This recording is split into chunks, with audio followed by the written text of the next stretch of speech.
सिद्धू बाजी की वो लाइन नहीं है, गोली मारी शाम ने लगी घनश्याम को मर गया तिवारी। भाई वही हुआ है कल आरसीबी के साथ में, क्योंकि मारी तो गोइनका जी को थी सारी गोली, लेकिन फूटी किस्मत आरसीबी की कि मारे वो गए हैं अपने ही घर के केएल राहुल से। और सिर्फ इसी मैच का नहीं, पिछली वाली 50 और अब ये 90s की नॉक। अभी तो दूसरी टीमों के सामने ये हाल है भाई। 22 अप्रैल आएगी तो बेटा तेरे मिलने की देर है, लट तो तैयार है, मार तेल लगा के। Jeev Goenka watching KL Rahul performance भी like may be not after 22 April, क्योंकि फाइनली शायद हमको गोइनका वर्सेस पंत देखने को मिल जाए भाई। पीपल वेयरिंग टीम जर्सी दे और भाई द मैन बहुत ऑन अ मिशन यार कल, क्योंकि गोइनका वाला तो चलो 22 अप्रैल को देख लिया जाएगा, लेकिन बैंगलोर के साथ में मैटर रिजॉल्व करना था जो लिया नहीं है ऑक्शन के अंदर। कुछ ज्यादा ही बुरा लग गया and he was really looking forward to opening with Virat Kohli. होता होगा भाई सपना केएल भाई का भी। देखो एज एन आरसीबी फैन शायद ही आगे कभी मैं बोलूं भी ना कि अच्छा हुआ केएल भाई का पाटीदार ने वो कैच छोड़ दिया, क्योंकि भाई that celebration at the end 28 of 29 balls 15th over के आसपास बारिश होनी शुरू हो चुकी थी एंड DLS par score at the end of 15th over was 115। DC तब चल रही है 99 पे 4। अब बेचारे एलएसजी में उसी टाइम पे आउट हो गए थे, बट यहाँ ही हैड डिफरेंट प्लान्स भाई। बस तब तक ही था आरसीबी का डोमिनेंस, क्योंकि 3 चौके 2 दुक्के और 1 छक्के के बाद में ना तो आरसीबी डीएलएस के पार स्कोर को बचा पाई और ना ही मैच को। इसीलिए चिल्ला रहे थे आरसीबी मैनेजमेंट से हम कि ले लो एटलीस्ट केएल राहुल को तो ले लो। बाहर के लिए तो तुमने बहुत ही तगड़ी टीम बना ली है, 3 खेले हैं तीनों ही जीत गए, लेकिन घर में जो 2 खेले हैं वहां पे केएल जिता देता। वो तो है भी लोकल, यहीं का ही है।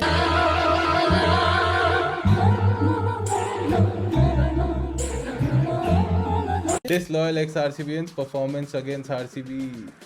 Loyal ex-RCBians who only don't perform against RCB। भाई केएल भाई इनसे सीखो ना कुछ। स्टार्क, फाफ डु प्लेसिस वो भी तो थी आपकी टीम के अंदर, करा क्या उन्होंने आरसीबी के अगेंस्ट परफॉर्म? नहीं ना, आते कैच देते पाटीदार को इजी सा, चले जाते वापस। 4 तो ऑलरेडी जीती हुई है यार डीसी, और इतनी स्ट्रांग हो चुकी है कि मेरी पनौती तक आरसीबी को नहीं बचा पाई। इसमें शुरू में ही 58 पे 4 कर लिया था भाई, लग रहा था कि अब तो पनौती चल रही है, जिसमें फाफ डु प्लेसिस, जेएफएम, अभिषेक पोरल और अक्षर पटेल तक का विकेट ले लिया था। पर आरसीबी बीइंग आरसीबी, जिसने अक्षर को पवेलियन वापस भेजा, पाटीदार ने 1 ओवर और कराया और उसके बाद उसी को ही रेस्ट पर भेज दिया। अगर तो वो स्पेल खत्म होता और वहां पे 1 और विकेट ले लेता सुयश तो काम हो जाता, क्योंकि भाई लियम लिविंगस्टन भाई 13वां ओवर डालने आया था और टीम का ही 13वां कर गया, क्योंकि जितने उसने वो 50-60 बनाए थे, जब तक वो बॉलिंग के अंदर पूरा भर के दे नहीं देगा ना, वो मेरे को लग नहीं रहा कि बैटिंग में और बनाने वाला। भाई I have to give it to RCB, क्योंकि ये एक इकलौती टीम है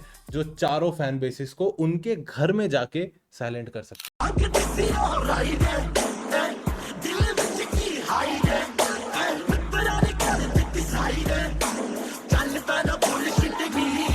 MSD is back as the first uncapped player to become a captain। I think यही रह गया था भाई उनके इतने बड़े करियर के अंदर करना, जो कि उन्होंने अब कर लिया है अचीव। हाँ, हर जगह धोनी की वो मूवी वाली रील वायरल हो रखी थी कि हमें शायद एक सीनियर प्लेयर को रिटायर करना पड़ेगा। फॉर्म इशू नहीं है, फिटनेस इशू है। लिटिल डिड ऋतुराज नो, पूरे सीजन के लिए उसी को ही रिटायर कर दिया जाएगा। देखो भाई एज अ न्यूट्रल फैन, एक तो गिना चुना तुम्हारी टीम में था जो फॉर्म में था, रन्स बना रहा था, और अब उसी को ही बाहर कर दिया है, और जिसको ये लेकर आ सकते हैं वो है राहुल त्रिपाठी और दीपक हुड्डा। तो मेरे को यहाँ से ऊपर जाता हुआ तो ग्राफ विल जैक्स के आने से पिछले साल जैसे आरसीबी का गया था वैसा जाता हुआ दिख तो कम रहा है, बट माही है भाई, कुछ भी कर सकते हैं। तो देखो मेरे की प्लेयर्स एक तो धोनी होंगे, और हो सकता है विजय शंकर ही मारते भाई भाई कुछ ज्यादा नहीं हो गया, मतलब कुछ भी।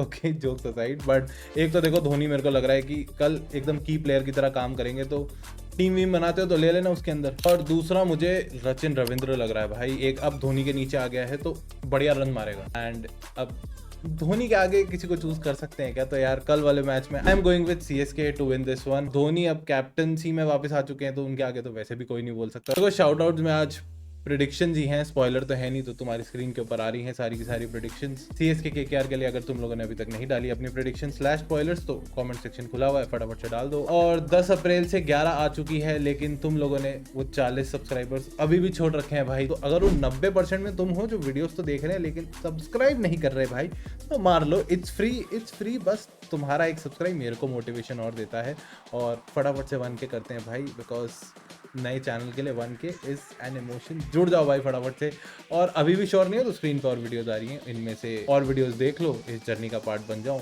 मिल जाऊंगा तुम्हें अगली वाली वीडियो के साथ में, तब तक के लिए बाय बाय। तेरे को पावर बता था मेरा, सिर्फ थोड़ा क्या हो गया था, थोड़ा मैं काम में सब बिजी हो गया था ना, थोड़ा बिजी हो गया था, वो भी बताएगा मैं।